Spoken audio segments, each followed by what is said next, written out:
Tesla's enemy, O Dow, just broke the law. And in theory, he could be facing up to 5 years in prison because whoever fraudulently or wrongfully affixes or impresses the seal of any department or agency of the United States is subject to a fine or up to 5 years in prison. The National Transportation Safety Board sent this to O Dow because he used their seal basically on his Super Bowl ad without any authorization. Now, if you watched the Super Bowl but you didn't see his horrible ad, it's because the ad aired in the local markets only. So it was not a national campaign, but clearly he did not get a permission to use the seal, and they are saying accordingly, the NTSB demands that you cease any further unsanctioned use of the NTSB seal, and that the NTSB seal be immediately removed from your website and YouTube page, as well as any further airings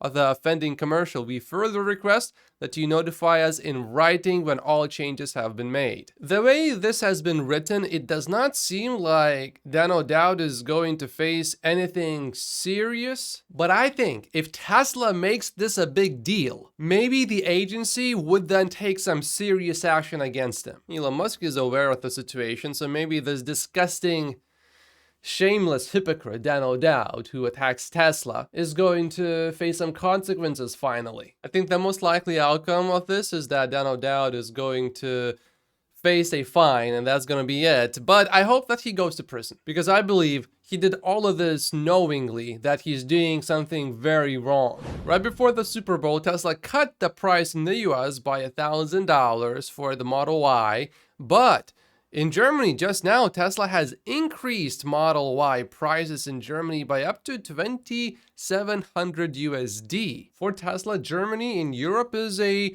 significant market. What's also interesting is that Tesla just resumed production in Giga Berlin, so supply is going to be higher now, but instead of keeping the prices their way where, Tesla is actually increasing them despite increasing supply. So this is definitely making some Tesla bulls happy. However, Troy offered some commentary. 67% of the 2.84 million cars registered in Germany were registered by businesses. That's huge, but it was 41% for Tesla. Companies don't like Tesla's price cuts because it hurts the resale value. The 2,500 euro increase today might be Tesla's reaction to that. By the way, Larry explained why Tesla has lower sales in Germany to companies. That's because Tesla does not have a sales department, and naturally Tesla does not have decade-lasting relationships in Germany, so that's where German companies have an advantage over Tesla. If you live in the US, you can now officially order Powerwall 3, which is Tesla's new home battery, and customers get a 30% federal tax credit, so it's a pretty good deal. Elon just responded to this post above. I requested a call and was refused. This was about Elon Musk wanting to sell Tesla to Apple, but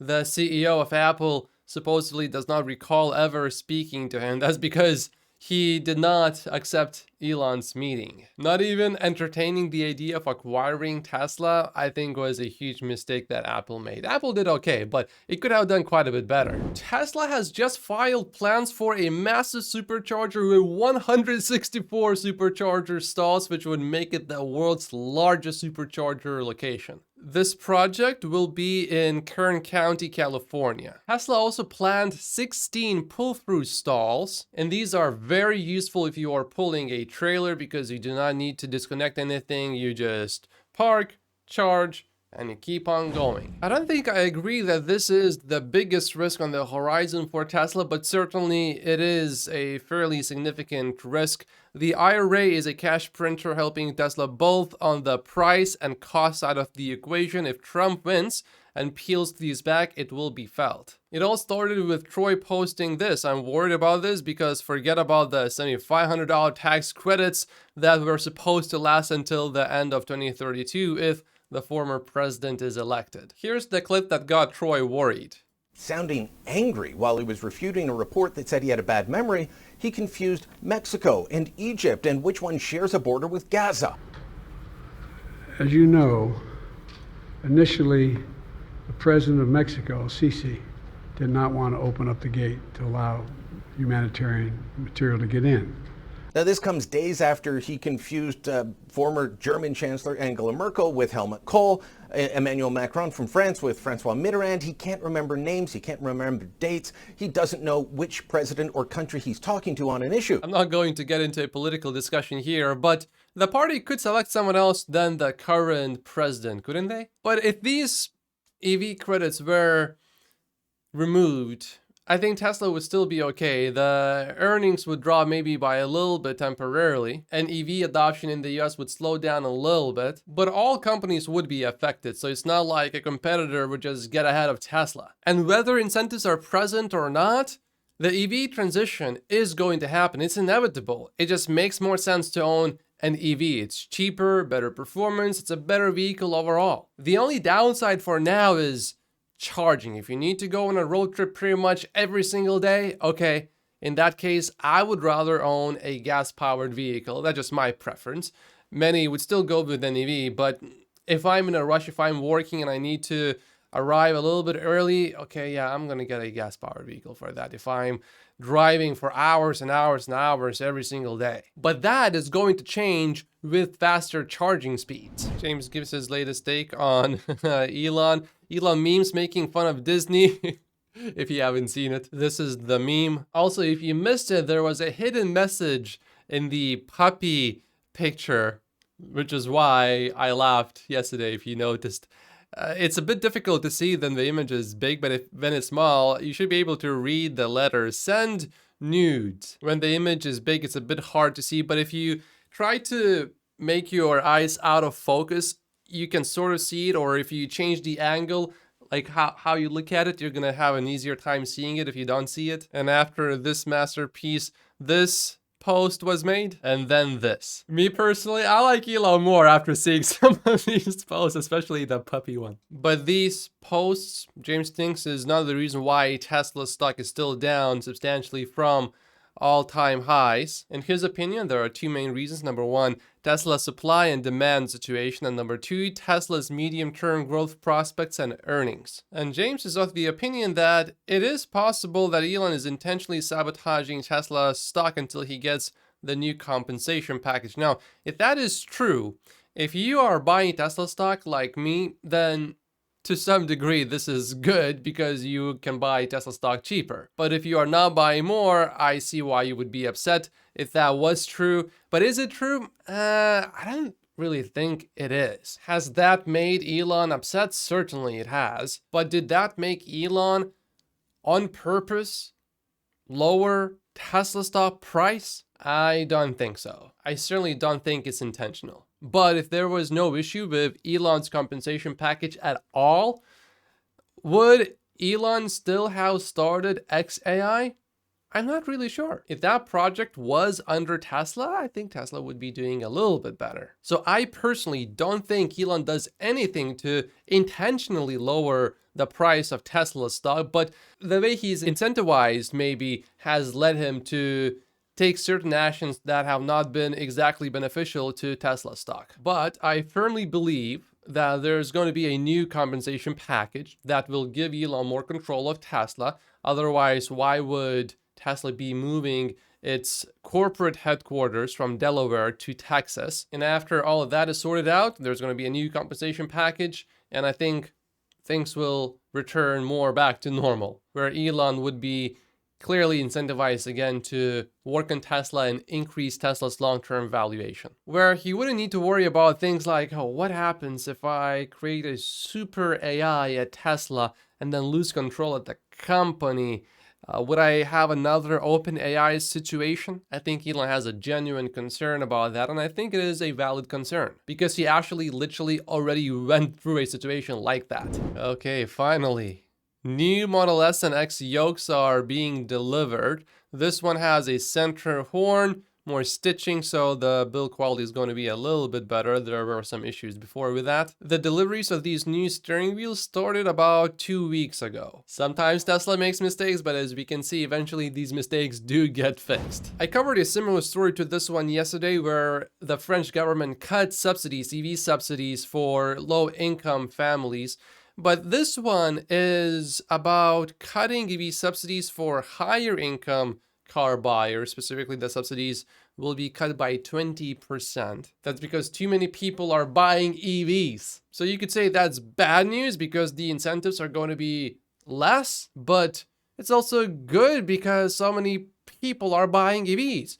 Many more people than what the government of France was expecting. Elon says that the next Starship rocket is likely going to launch in about 3 weeks. So that's going to be really exciting. Although he recommends waiting for a few more Teslas before hopping on board. I am convinced that within my lifetime, I will be able to witness Mars being colonized. And I think there will be a substantial colony on Mars. We know that Neuralink has switched its incorporation location from Delaware to another state. I think it was Nevada. And so now the same thing is happening with the Boring Company. Yep, the Boring Company is now based in Nevada. I'm looking forward to Tesla moving out of Delaware too. Now this is quite a disgusting headline from the Washington Post, and no wonder why Elon Musk has a dislike for Jeff Bezos, who owns the Washington Post.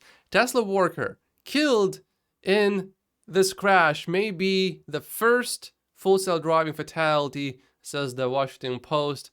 But it conveniently ignores in the headline that the driver had a blood alcohol level of 0.26, more than 3 times the legal limit. But sure, they are going to blame FSD for that. Now, Sawyer says that the Washington Post did not give any direct evidence that FSD Beta was engaged when the crash happened. The moral of the whole story, he says, is don't drink and drive, obviously. However, Fred from Electric pushes back. Come on, if you are going to steer the narrative, share the article. It's not true that there is no direct evidence FSD was engaged. There is a witness who believes it was and told the police right away. He had FSD Beta on during the drive there. His family said that he always used the feature. The police found the evidence at the crash site point to the feature being enabled.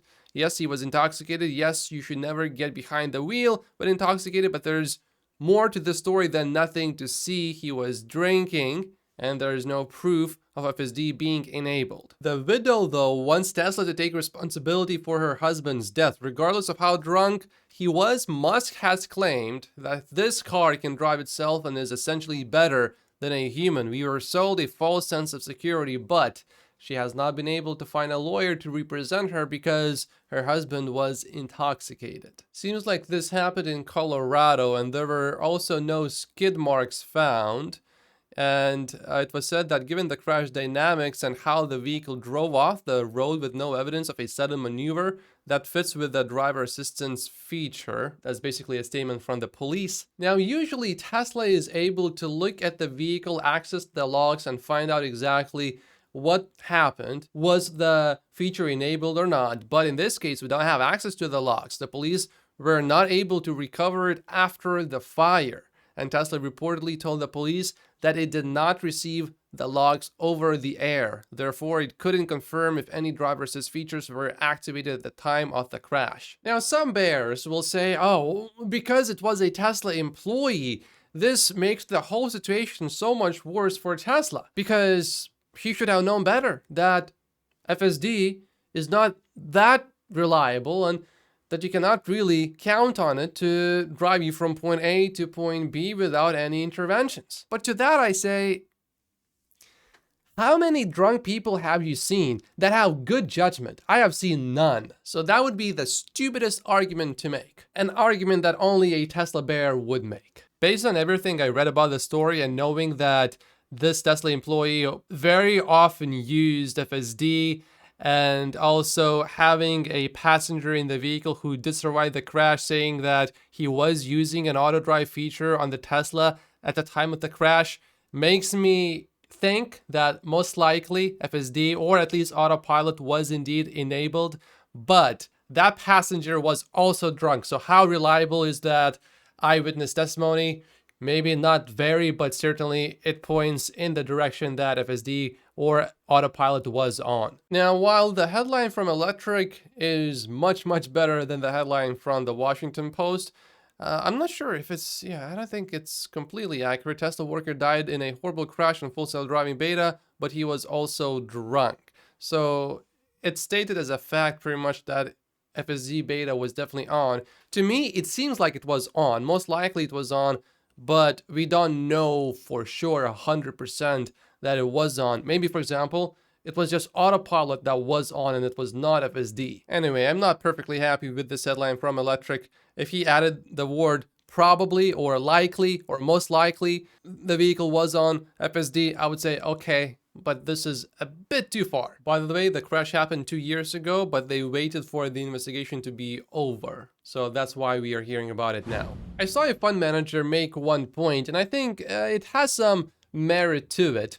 And that is that they would not be happy with Elon getting a new compensation package and having these tranches of incentives set below where Tesla was when it was near or at all-time highs. So for example, seems like they would not be happy if Elon was incentivized to get Tesla back just to $1 trillion because Tesla was already there. And many of these institutions seem to think that what happened in the last 12 to 18 months in terms of Tesla stock dropping, that was largely self-inflicted because they disagreed with the price cuts and they wanted Tesla to start advertising seriously. They did not like the Twitter acquisition. So that's something to watch out for. If we see these incentives based on market caps below maybe $1.5 trillion, expect some pushback from institutions. If it's maybe over, if the first tranche would start at $2 trillion, I don't think anyone would really complain at all. Seems like Snoop Dogg is buying Teslas for his family and friends, at least this one particular vehicle. Certainly, it appears to me. Recently, Snoop Dogg on X was asking if Tesla would give him a free vehicle. Seemingly, supposedly, someone from Tesla or related to Tesla said something to Snoop Dogg earlier that made him think that Tesla would give him a free vehicle maybe, but seems like he's buying one now. If I'm not mistaken, Elon in the last few days actually responded to that message from Snoop Dogg saying that everyone pays for Teslas in full, including himself. In the next few years, very likely we will see a Starlink IPO, and I am certainly very interested in investing in it.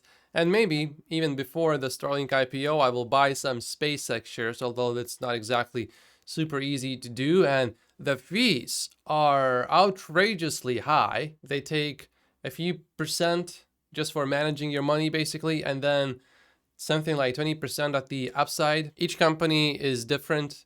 Multiple companies offer that. So for now, I'm just staying in Tesla stock.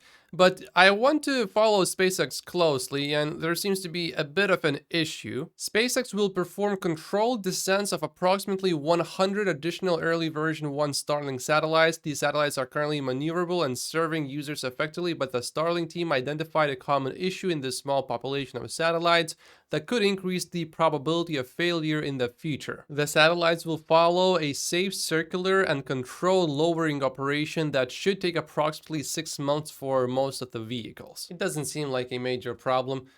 Relatively speaking, seems like a small problem, so this should be addressed and fixed relatively easily. Here's some good news for X.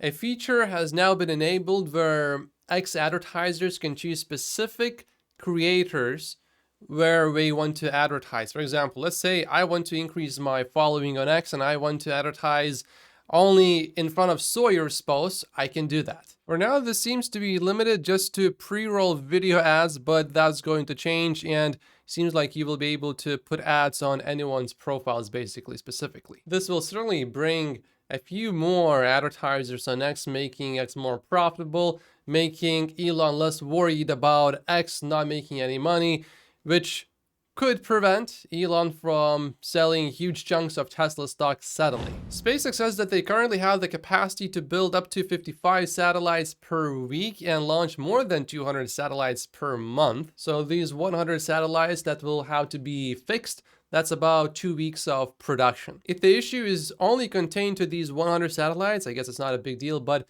if the issue spreads somehow, that might become a bigger issue for SpaceX. I was not going to comment on this story, but so many people started talking about it that now I feel like I need to make a comment. Supposedly, people are saying that this t-shirt is Tesla's next generation vehicle, but actually, if you follow Tesla very closely, you know that this is a Model Y body. If I remember correctly, I think it was Cody from Monroe and Associates who broke it all down. And that was a while ago. Elon Musk just made a political comment. Very few people in America realized that their vote will be rendered meaningless. I don't think this will spark another controversy, so I think we're good here. Yesterday, Elon participated in a space on X with a senator and Vivek, and there was one more person. I didn't post it on my channel because Elon pretty much did not speak almost at all. He only spoke for a few minutes, and Vivek also barely spoke.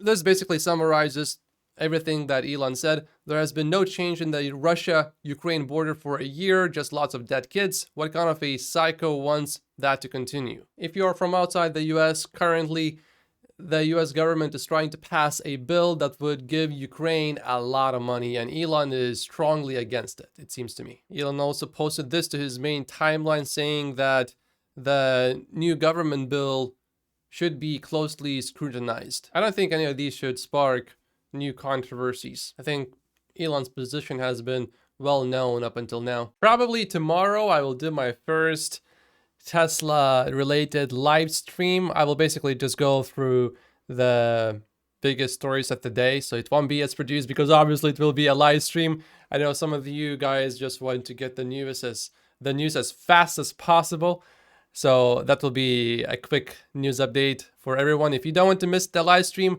then make sure to subscribe to that Clips channel. I don't want to post the live stream on this main channel because I'm afraid I'm just not going to be as smooth on the live stream, which could hurt the YouTube algorithm of for this channel. So I'm gonna do it on the Clips channel. I'll try at least a few times and just see how it goes. Maybe it will become a regular thing. I will probably do it sometime around 8 a.m. Pacific time, so that's about 11 a.m. Eastern time in the US. Might be a bit earlier, might be a bit later.